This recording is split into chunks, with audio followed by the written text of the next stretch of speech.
మోహన్ రెడ్డి గారు, పృథ్వీరాజ్ గారు, రఘు తొలివెలుగు, మిగతా మా నయనాల గోవర్ధన్ గారు, నరసింహులు అందరికి కూడా ప్రతి ఒక్కరికి నా హృదయపూర్వక నమస్కారాలు. ఇక్కడ ఏంటంటే వాస్తవం ఏంటి, సత్యం ఏంటి, ప్రభుత్వం ఇట్లా ఎందుకు చేస్తున్నది అనేదాన్ని మనం ఆలోచించాలి. ఈరోజు ఏంటంటే ముఖ్యంగా నేను ప్రత్యేకంగా తొలివెలుగు రఘును, అదేవిధంగా శ్రీనివాస్ గారిని, మా పృథ్వీరాజ్, వీళ్ళందరినీ కూడా హృదయపూర్వక అభినందిస్తున్నాను. రఘు చాలా ధైర్యంగా, ఆయన మొన్న అక్కడికి వెళ్ళేటప్పుడు కూడా మధ్యలో దారిలో అరెస్ట్ చేసి అన్ని పోలీస్ స్టేషన్ తీసుకెళ్లారు. దాని తర్వాత కూడా ఈరోజు ఆయన మళ్ళీ ధైర్యంగా ముందుకు వచ్చేసి ఇక కుట్రల్ని, కుతంత్రాల్ని, మోసాలని బయట పెడుతున్నాడంటే నిజంగా తెలంగాణ లోపల మనకు తెలంగాణకు వెలుగు చూపించేటటువంటి ఒక వెలుగు తార అని చెప్పేసి మనం రవిని అనుకోవచ్చు. సరే, అతనికి ఎవరెవరైతే సపోర్ట్ చేస్తున్నారో వారందరినీ కూడా నేను హృదయపూర్వకంగా అభినందిస్తున్నాను.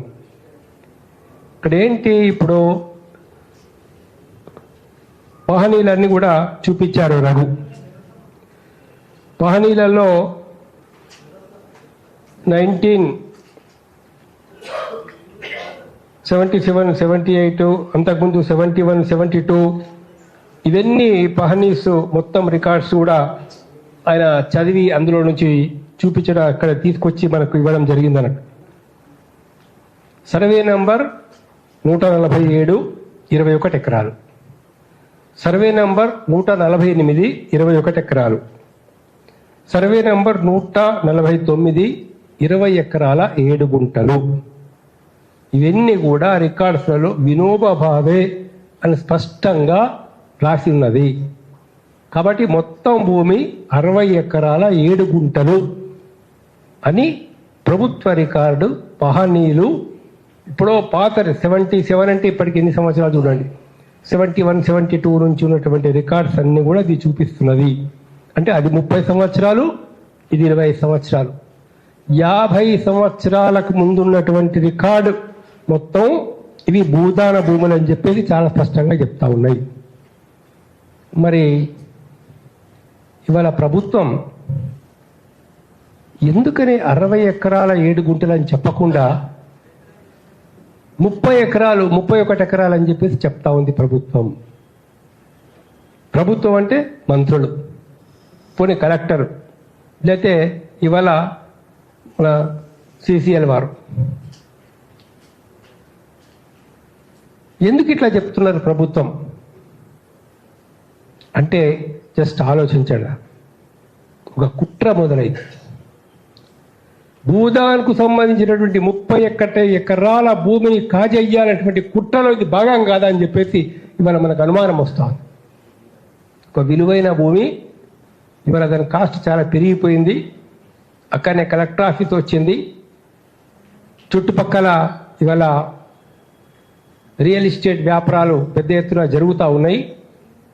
సో 31 ఎకరాల భూమిని అంటే ఇవాళ మరి ఎకరానికి దాదాపు 50 లక్షలు, 60 లక్షలు వేసుకున్నా ఇవాళ మరి ఎన్ని ఎకరా, ఎంత భూమి, ఎంత విలువ అవుతుందని చెప్పేసి మీరు ఆలోచించడం.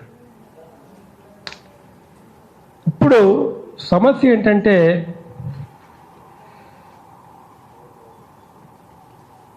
అక్కడ ఉన్న వాళ్ళ యొక్క గుడిసెలన్నీ కూడా తీసేసి డబుల్ బెడ్రూమ్ ఇస్తాము, ఇంకోటి ఇస్తామని చెప్పేసి ప్రభుత్వం చెప్తా ఉంది. అసలు ఏంటి వీళ్ళు ఆలోచిస్తున్నది మనకు అర్థమవుతలేదు. వాళ్ళు ఏమడుగుతున్నారు, పట్టాలు ఇవ్వండి మాకు, రెగ్యులరైజ్ చేయండి అడుగుతున్నారు. ప్రొసీడింగ్స్ తీసి రెగ్యులరైజ్ చేసేస్తే అయిపోతుంది.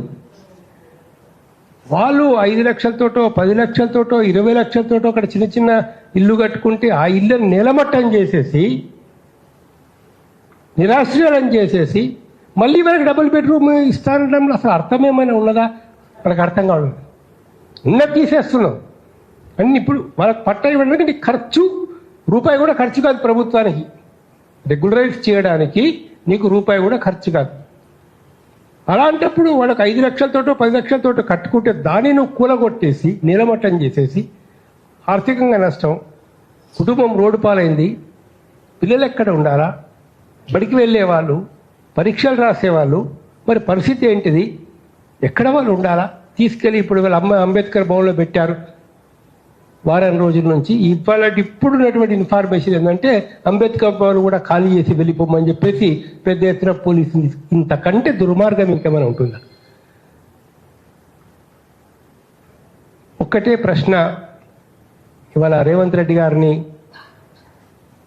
పొంగులేటి శ్రీనివాసరెడ్డి గారిని, అదేవిధంగా ఎవరు అతను ఇంకో మినిస్టర్ గారు తుమ్మల నాగేశ్వరరావు గారిని అడుగుతా ఉన్నాం ఒకటే ప్రశ్న. మొత్తం వీళ్ళు అడిగినట్టు ప్రశ్నలు వేసినట్లు రఘు మిగతా వాళ్ళు ప్రశ్నలు వేసినట్టు మొత్తం ఎంత భూమి, భూదాన భూమి ఎంత, మీరు భూదాన భూమిని మీరు ఎప్పుడైనా సర్వే చేయించారా, హద్దులు మీరు నిర్ణయించారా? ఇవాళ భూదాన భూమిలో రికార్డు ప్రకారంగా రఘు చెప్పినటువంటి రికార్డు ప్రకారంగా దాదాపు 20 ఎకరాలకు పై భూమిని వేరే వాళ్ళ పేరు మీద పట్టాలు చేసినారు అని చెప్పేసి ఆయన ల్యాండ్ రికార్డు తీసుకొచ్చి ఇక్కడ చూపిస్తున్నాడు. భూదాన భూమి నువ్వు ఇతరులకు ఎట్లా ఇస్తావు? భూదాన భూమిని వేరే వాళ్ళకి ఇచ్చే అధికారం నీకు ప్రభుత్వానికి ఎక్కడ ఉంది? అసలు రెవెన్యూ డిపార్ట్మెంట్కి ఎక్కడ ఉంది? రాజేంద్ర రెడ్డి గారు చెప్పింది చాలా కరెక్టే. ఆ రోజు ఏంటంటే తెలంగాణలో పెద్ద ఎత్తున సాయుధ పోరాటం జరిగి భూమి కోసం, భుక్తి కోసం ఎంతోమంది త్యాగాలు అమరులు అయిన తర్వాత భూస్వాముల భూములను కూడా పేదవాళ్ళు ఆక్రమించుకున్న సందర్భంగా దులందరూ గడీలు వదిలిపెట్టేసి పారిపోయి వచ్చిన సందర్భంగా ఇవాళ ప్రభుత్వం మారిన తర్వాత కొన్ని చట్టాలు తీసుకొని రావడం జరిగింది. వాస్తవం చెప్పాలంటే 17th సెప్టెంబర్ 1948 వరకు ఎవరెవరైతే షేర్వాణి చేసుకొని టోపీ పెట్టుకొని నిజాం సర్కార్కు ఆధాబర్స్ అన్నోళ్ళు 18th సెప్టెంబర్ నుంచి పైజామా తీసేసి ధోతి కట్టుకున్నారు, షేర్వాణి తీసేసి నైరు షర్ట్ వేసుకున్నారు, కుళ్ళా టోపీ తీసేసి గాంధీ టోపీ పెట్టుకున్నారు. వాళ్ళే తెల్లారితే మారిపోయింది పరిస్థితి. ఇవాళ వాళ్ళు వచ్చేసి సరే ఏదో అక్కడ ఏదో ఒకరో ఇద్దరు కాస్త మంచి వాళ్ళు ఉండడం వల్ల ఈ ఘర్షణను ఎట్లా అవాయిడ్ చేద్దామని చెప్పేసి ఆలోచించే వాళ్ళు కూడా ఉండడం వల్ల ఒకటి 1950 తెలంగాణ టెనెన్సీ యాక్ట్ వచ్చింది. అయినా కూడా ఘర్షణ కొనసాగుతూనే ఉన్నది. అప్పుడు ఇది వినోబా భావే లాంటి వాళ్ళు బయలుదేరి ఈ ఘర్షణను కొంత తగ్గించడానికి అవకాశం ఉన్నదా అనే ఉద్దేశం చేతనే కొంతమంది భూస్వాముల దగ్గరికి వచ్చేసి మాట్లాడు. ఇక్కడ పోచంపల్లిలో రామచంద్రారెడ్డి వాళ్ళు ఫస్ట్ కొంత భూమి డొనేట్ చేసినారు.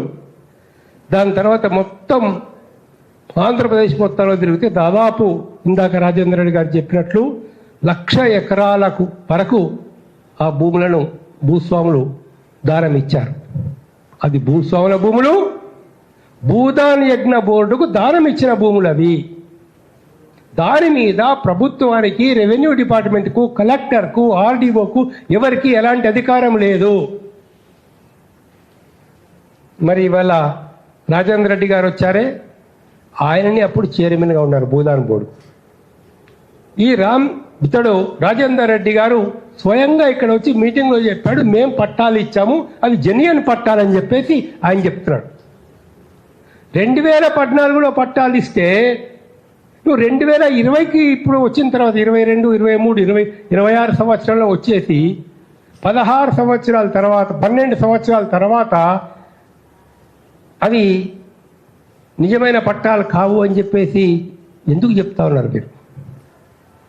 మరి ఏమైంది? భూదాన్ రికార్డు మీరు వెరిఫై చేశారా? రాజేంద్ర రెడ్డి గారు అడిగారా? అసలు రాజేంద్ర రెడ్డి బోగస్ పట్టాలు ఇస్తే ఆయన మీరు ఎందుకు చర్య తీసుకోలేదు? నిజంగానే రాజేంద్ర రెడ్డి కనుక బోగస్ పట్టాలు ఇస్తే ఫస్ట్ మీరు అతన్ని అరెస్ట్ చేసి ఆయన్ని జైల్లో పెట్టారా? అరే ఆయన గాంధీ భవన్లో ఉన్నాడు ఇప్పటికి, ఇంకా కాంగ్రెస్ పార్టీ చెప్పుకోదు. సో ఆయన వచ్చి చెప్తున్నాడు, నేను ఇచ్చిన పట్టాలు ఇచ్చిన అని చెప్పేసి ఆయన చెప్తున్నాడు. సో ఇది జెన్యున్ పట్టాలు కాదు అని ఎవరు చెప్తున్నారు, ఎక్కడ చెప్తున్నారు, ఎక్కడ ఎంక్వైరీ చేశారు, ఎవరు ఎంక్వైరీ చేశారు, రికార్డ్స్ ఎవరు చూశారు? సరే, ఈ పట్టాలు ఎలానైనా ఉండని, కానీ మొత్తం 60 ఎకరాల 7 గుంటల భూమి భూదాన భూమి అనేది మీ రికార్డు చెప్తున్నది. ఎప్పుడైతే 60 ఎకరాల 7 గుంటల భూమి భూదాన భూమి అని చెప్తున్నారో, ఇప్పుడు ఒకటే అడుగుతున్నాం ప్రశ్న. పొంగులేటి శ్రీనివాసరెడ్డి గారిని, పువ్వాడ తుమ్మల నాగేశ్వరరావు గారు ఒకటే ప్రశ్న అడుగుతున్నాం. మీరు ఏం చేయదలుచుకున్నారు ఈ 60 ఎకరాల భూమిని? ఇక్కడో డబుల్ బెడ్రూమ్ ఇస్తా అంటున్నారో వేరే చోట, ఇక్కడ నుంచి పంపించేస్తామంటున్నారే, ఈ 60 ఎకరాలు మీరు ఏం చేయదలుచుకున్నారు? అరే 10 సంవత్సరాల నుంచి 12 సంవత్సరాల నుంచి అక్కడ గుడిసెలు వేసుకొని ఉన్న వాళ్లకు, వాళ్ళని కాదని మీరు వేరే వాళ్లకు ఇవ్వడానికి మీరు కారణం ఏంటి? వాళ్ళు ఎలిజిబుల్ కాదా? ఎలిజిబుల్ అవునో కాదో మీరు ఒక కమిషన్ వేసి, అవసరమైన ఒక జ్యుడిషియల్ కమిషన్ వేసి, ఏదో ఒక 2 ఐఏఎస్ ఆఫీసర్స్ తోటి ఇంకొక న్యాయమూర్తిని కలుపుకొని కమిషన్ వేసేసి ప్రభుత్వం రేవంత్ రెడ్డి గారికి ఏమైనా నిజాయితీ ఉంటే, అంతో ఇంతో నిజాయితీ ఉంటే ఇవాళ మీరు ఒక కమిషన్ వెయ్యండి, ఇందులో జరిగిందేంటి మీరు విచారం చేయండి.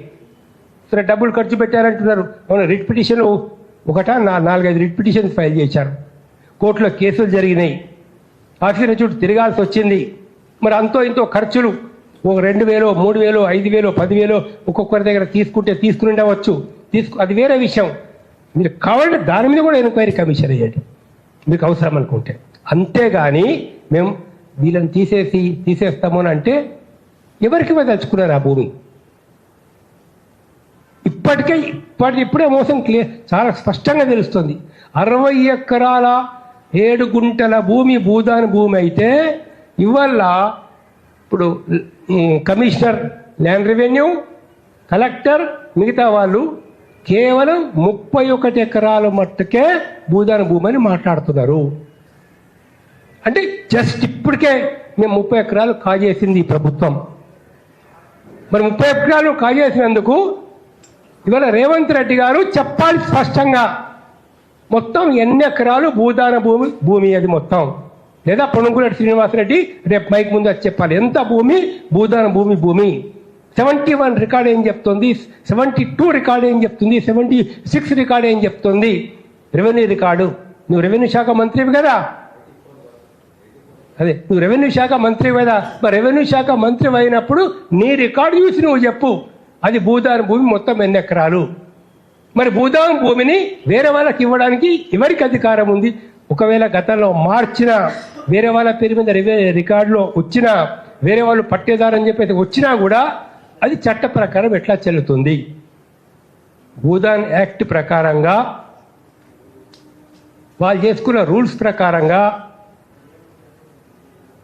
అంతో ఇంతో అనుభవం ఉన్న వాళ్ళుగా మేము చెప్తున్న విషయం ఏంటంటే, అది కేవలం భూమి లేని పేదలకి ఇవ్వడానికి వాళ్ళొక్కరే అర్హులు, లేదా ఇండ్ల స్థలాలు లేనటువంటి, ఇల్లు లేనటువంటి పేదవాళ్ళకి ఆ భూమి ఇవ్వాలా. ఏ కంపెనీకి ఇవ్వడానికి అధికారం లేదు, ఏ స్కూల్కి ఇవ్వడానికి అధికారం లేదు. ఇప్పుడు ఏదో రాశారు స్కూల్ కోసం ఇస్తున్నామని చెప్పేసి, నువ్వు ఇంకేదో ఆర్గనైజేషన్కి ఇవ్వడానికి అవకాశం లేదు. కేవలం పేదల ప్రయోజనాల కోసమే ఆ భూమిని ఉపయోగించాలా అని చాలా స్పష్టంగా ఉంది. కాబట్టి దీన్ని దృష్టిలో ఉంచుకొని మేము గవర్నమెంట్తో ఇవాళ డిమాండ్ చేస్తూ ఉన్నాం, అది మొత్తం ఎన్ని ఎకరాలో మీరు సర్వే చేయండి. ఆ సర్వే చేసి ఆ 60 ఎకరాల భూదాన భూమిని ఖచ్చితంగా భూదాన్ యాక్ట్ ప్రకారంగా ఎవరెవరికి ఇవ్వాలో వాళ్ళకి ఇవ్వండి. ఫస్ట్ ప్రిఫరెన్స్ మట్టుకు మీరు 2014లో ఎవరెవరైతే పట్టాలు ఇచ్చారో, లేదా ఇప్పుడు అక్కడ భూమిలో ఎవరైతే ఇల్లు కట్టుకొని ఉన్నారో వాళ్లకు మీరు ప్రిఫరెన్స్ ఇచ్చేసి, వాళ్ళు ఒకవేళ ఎలిజిబుల్ కాని పరిస్థితుల్లోనే వేరే వాళ్ళ దృష్టికి పోవాలి. కానీ వాళ్ళలో ఎలిజిబిలిటీ ఉన్నటువంటి వాళ్ళందరికీ మటుకు తప్పనిసరి ఇవ్వాల్సిన అవసరం ఉందని చెప్పేసి మేము గవర్నమెంట్ని డిమాండ్ చేస్తూ ఉన్నాం. తర్వాత మరొక ముఖ్యమైనటువంటి విషయం ఏంటంటే, వీళ్ళందరూ కూడా కొన్ని విషయాలు వీళ్ళు గుర్తుపెట్టుకోవాలా. వీళ్ళు గుర్తుపెట్టుకోవాల్సిన విషయం ఏంటంటే, ఇప్పుడు అంటే ఎట్లా వచ్చింది పరిస్థితి అని అంటే, వాళ్ళు రాజేంద్ర రెడ్డి గారు చెప్తున్నారు 24 లక్షల ఎకరాల భూములని మొత్తం 24 లక్షల ఎకరాల భూములు. అది వక్ఫ్ భూములు కావచ్చు, లేకపోతే మిగతా భూములు కావచ్చు. ఆయన చెప్పినటువంటి లెక్క ప్రకారంగా లావోని భూములు, ఎండోమెంట్ భూములు, వక్ఫ్ భూములు. వాళ్ళ మేమందరం డిమాండ్ చేస్తాను ప్రభుత్వాన్ని, మీరు మీ దానిలో 1% నిజాయితీ ఉన్నా కూడా, 1% మీ దానిలో నిజాయితీ ఉన్నా కూడా మీరు ఒక రిటైర్డ్ హైకోర్టు జడ్జితో కానీ సుప్రీంకోర్టు జడ్జితో కానీ ఒక కమిషన్ వేయండి. మొత్తం ఎన్ని భూములు, వక్ఫ్ భూములు ఎన్ని, ఓవైసీ కబ్జాలు ఎన్ని ఉన్నాయి, ఎండోమెంట్ భూములు ఎన్ని, ఏ మినిస్టర్ కబ్జాలో ఎన్ని ఉన్నాయి, మొత్తం చెరువు శిఖాలు ఎన్ని, కూకటిపల్లి కావచ్చు, మదనం ఇంకోటి కావచ్చు, మదీనా కూడా కావచ్చు, ఇంకోటి కావచ్చు, మొత్తం చెరువులు ఎన్ని, సరూర్ నగర్ చెరువుతో సహా ఏ చెరువుది ఫుల్ ట్యాంక్ ఎక్స్టెంట్ ఎంత, ఎవడెవడ ఆక్రమించుకున్నాడు, పొంగులేటి శ్రీనివాసరెడ్డి బంగ్లా ఉందా లేదా అందులో, లేదా ఫలానా వాడిది ఉన్నదా లేదా మీరు తేల్చుకోండి. అక్కడ కమిషన్ అయ్యండి. నువ్వు ఎంక్రోచ్మెంట్ చేసిన వాళ్ళని తొలగించాలనుకుంటే అరే దొంగలు లేర్రా మీకు? ఎంక్రోచ్మెంట్ వాళ్ళని తీయడానికి పేదవాళ్ళే దొరికారా?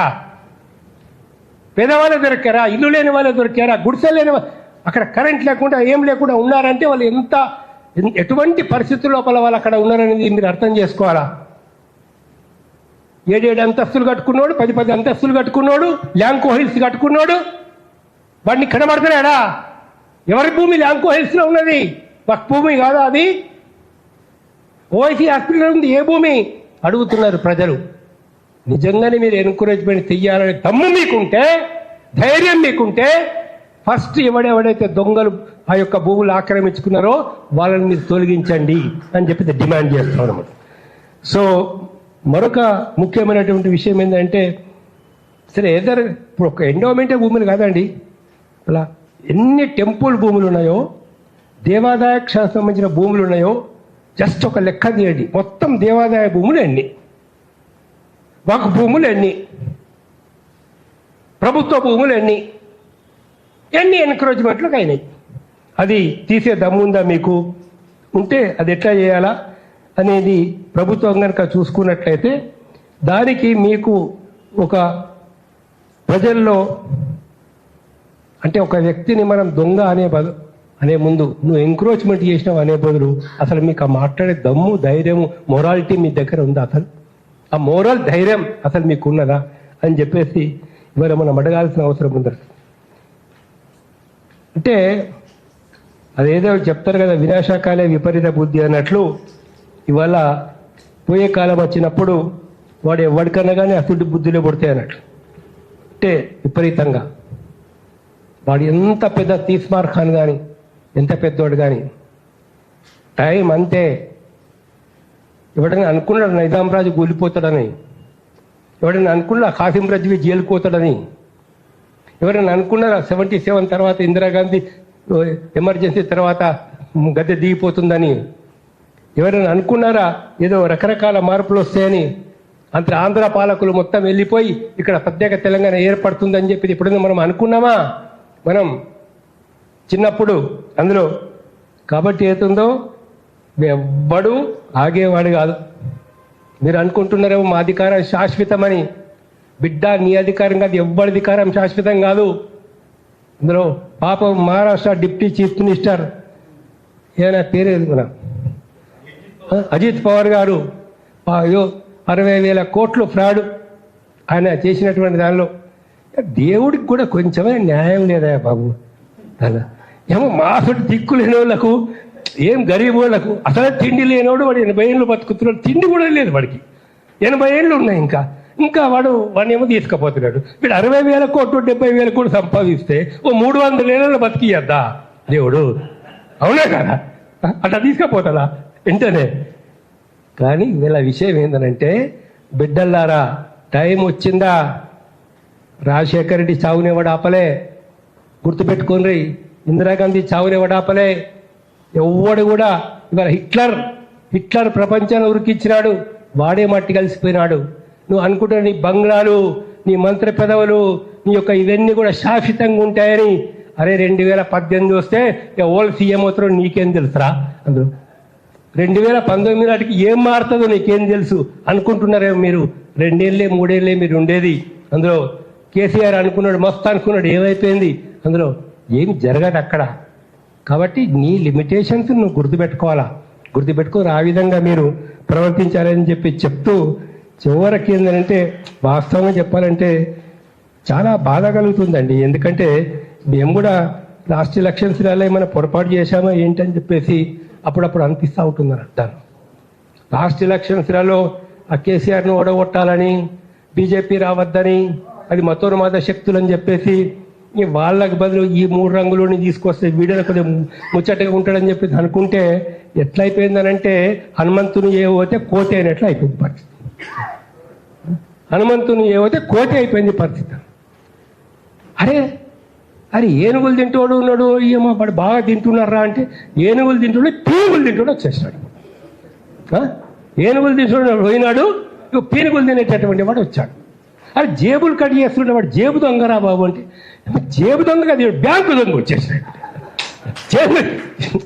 జేబు దొంగలు ఉన్నారా, వీళ్ళు మంచోళ్ళు లేరు, వీళ్ళని తీసేయాలని చెప్పేసి మేము ఊరు తిరిగి పల్లె తిరిగి మేము ప్రయత్నం చేస్తే జేబు దొంగలు పోయినారు. ఇప్పుడు అవుతుందో ఇట్లాంటి ఒక పరిస్థితులు వచ్చేస్తే మరి ఏం చేద్దాం? బ్యాగులు కొట్టేస్తున్నారు. వాడేమో పర్సులు కొట్టేస్తుండే, అదేమో పర్సులు కొట్టేస్తారు. ఇదేమో పర్సు దొంగరా, వీడు మంచిగలేడు, వీడు తెలంగాణ అనుకుంటే తెలంగాణకే ద్రోహం చేస్తున్నారు వీళ్ళు అని చెప్పేది మేమంటే పర్సులు కొట్టేటోసి పోయినాడు, ఓకే మంచిదే.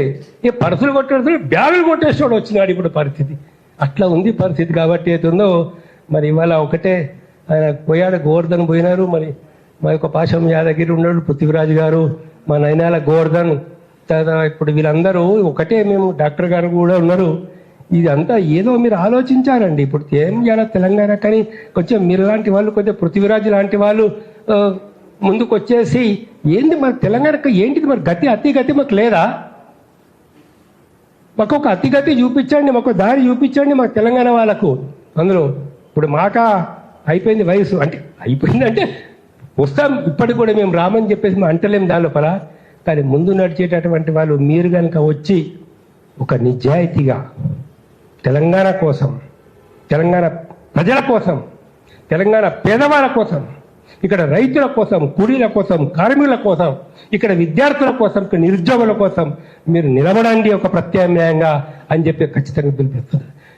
ఒక్కటే చెప్తున్నా, ఇవాళ మీరు రాష్ట్రం నుండి మంత్రులు కావచ్చు, ఎవరైనా కావచ్చు, ఒళ్ళు దగ్గర పెట్టుకొని కనుక మీరు పనిచేయకపోతే బయట ఒకరోజు మీ బిల్డింగ్లు కూడా అట్లనే కూలిపోతాయి. మేమే కూలగొడతాం మీ బిల్డింగ్ కూడా. బుల్డోజర్ గవర్నమెంట్ కొంచెం కూలగొట్టే రోజులు వస్తాయి, తెలిసిందా? అది మట్టు గుర్తు పెట్టుకోండి. మీరు ఒక నలుగురిని మీరే జైల్లో పెడతారు, మీ అందరిని కూడా జైల్లో పెట్టే రోజు వస్తుంది. మీ అందరిని కూడా జైల్లో పెట్టే రోజు వస్తుంది అందులో.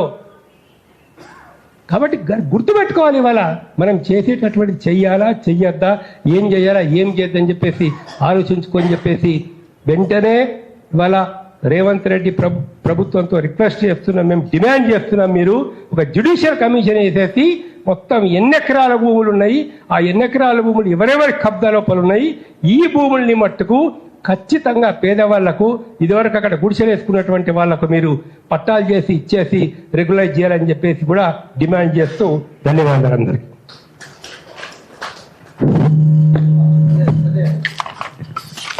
ఇప్పుడు మనకి చివరిగా ఇంకొక పృథ్వీరాజు గారు కానీ, యాదగిరి అన్న కానీ, మోహన్ రెడ్డి గారు, గోవర్ధన్ గారు మాట్లాడాల్సినారు. అయితే మా రిక్వెస్ట్ ఏమిటంటే వీళ్ళందరూ కూడా దీంట్లో బాగా ఇన్వాల్వ్ అయిన వాళ్ళే. ఇప్పుడు మనం లాస్ట్ స్పీకర్స్గా నేను సూచించేది ఏంటంటే కార్యాచరణ అనేది మీ వైపు నుంచి ప్రకటిస్తే, సజెషన్స్ ఇస్తే బాగుంటుంది అనేది నా పర్సనల్ రిక్వెస్ట్. ఇప్పుడు పృథ్వీరాజు గారు, సజయ్ గారు చాలాసేపు ఉన్నారు. సజయ్ గారు క్షమించండి.